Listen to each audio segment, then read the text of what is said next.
Hello and welcome to your astrological vibrations for Monday, September 12th, 2022 by Gaia Blooming.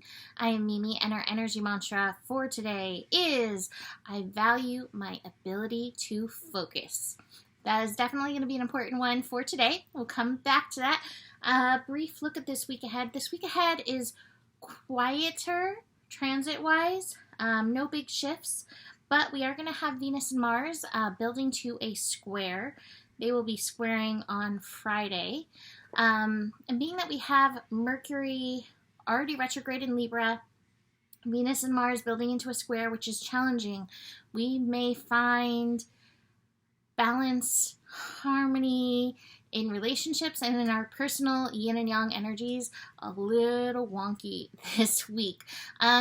With Venus and Mars squaring in mutable signs, there is ripe energy for change, for shift. You may be called to be the change, so remember that.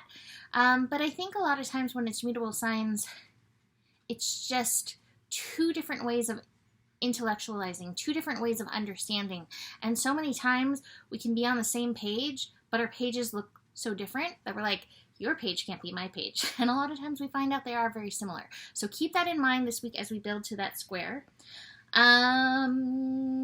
also going to have the Sun and Neptune opposite that day. So all the mutable signs are going to be engaged that day. So, well, not necessarily Sagittarius, so never mind. Never mind that, but but we're definitely going to be feeling some mutable crossroads in that. It may also have some full moon feels, so just be aware of that incoming for Friday. That full moon took me out. I literally couldn't even write a write-up for the video. I was like, here's the video, I have to go sleep, because it took me out so hardcore. So let's talk about today. We have a Yod today. Yod, the finger of God. It's like a big neon sign in the sky. Neon sign in the sky, yeah. Pointing at, well, what the Yod is pointing at, which is the Sun in Virgo, which is utilizing presence, utilizing focus, bringing a sense of healing to the energy. Hopefully, holding space for the holiest parts of you, body, mind, spirit, soul, and heart, meaning all of you, right? So that's what the Yod is pointing at. And it has Saturn in Aquarius and Moon in Aries feeding in. And this, to me, keeps going hand in hand with these inconjuncts that we keep having in the sign, or between Aries and Virgo. Like, who you are at your core, at your truth, your truest vibration. There's that Aquarius piece, is so important. Can you be you? Can you let you be you in your fullestness? Creating new words. Body, mind, spirit, soul, and heart. Can you recognize yourself in all these layers as whole and holy? And this doesn't mean that we don't have layers to take off. You know, I think that's part of Earth School. We're always learning, but then sometimes we have to unlearn what we learn, because sometimes we learn from teachers who think they know and nobody really knows, you know, and what you knew then supported you then but doesn't support you now. So it's recognizing which of these layers you need to peel off that are no longer true to your most aligned, truest vibration, and where you can enhance and excel in these other parts of you: body, mind, spirit, soul, and heart. I believe that this is meant to be healing, but sometimes as it is healing, it does bring up uncomfortable energies. Inconjuncts are uncomfortable. You may not feel comfortable in your fullest vibration because you don't feel accepted in the world, right? And part of that Virgo energy is one of these things is not like the other. One of these things just doesn't belong, you know?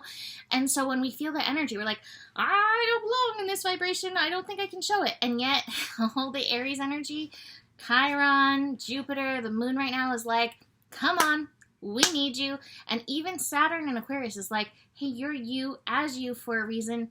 Please show up.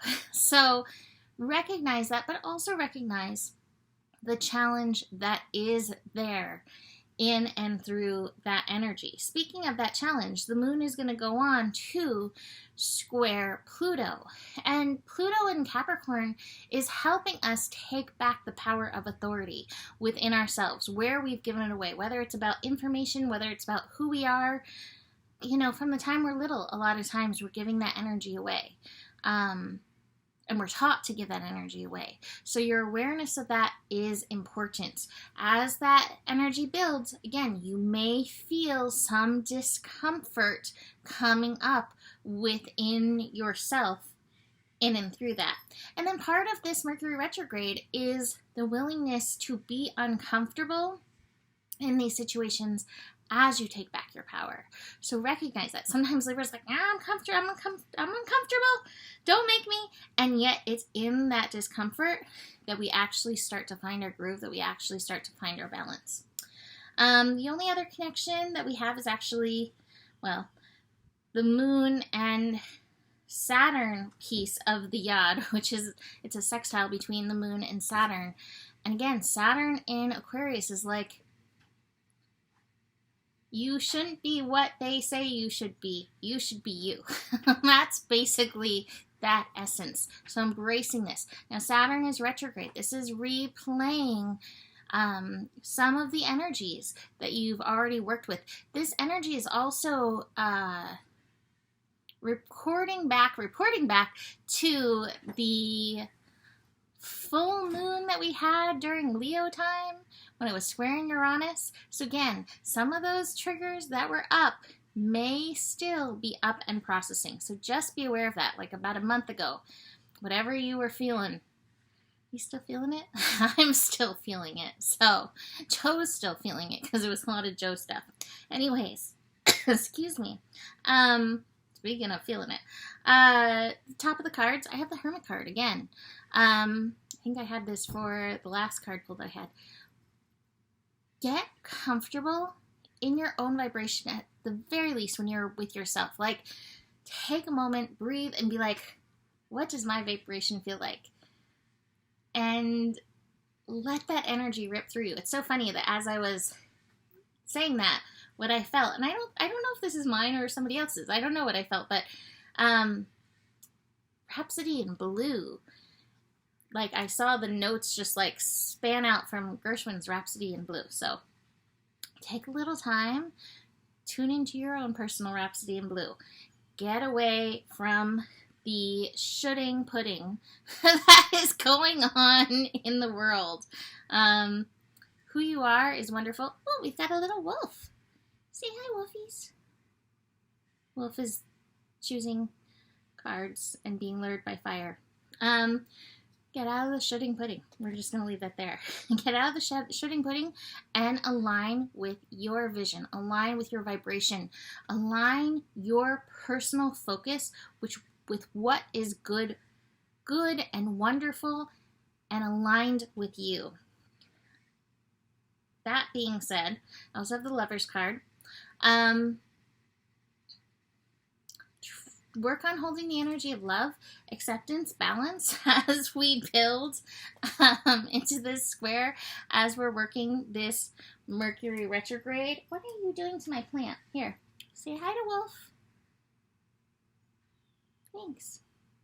She never likes to come on camera, so it's nice when she does. Final card. She left a hair in my eye. Final card is the traveling card in reverse.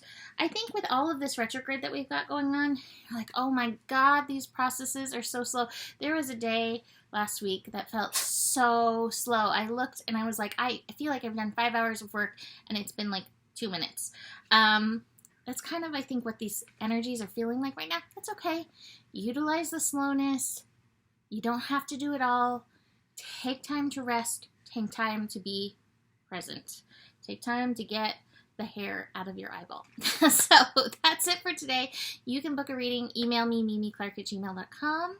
Besides that, the better it gets, the better it gets. There's more than enough love in the world for you. You have the power, and honor your values. Namaste.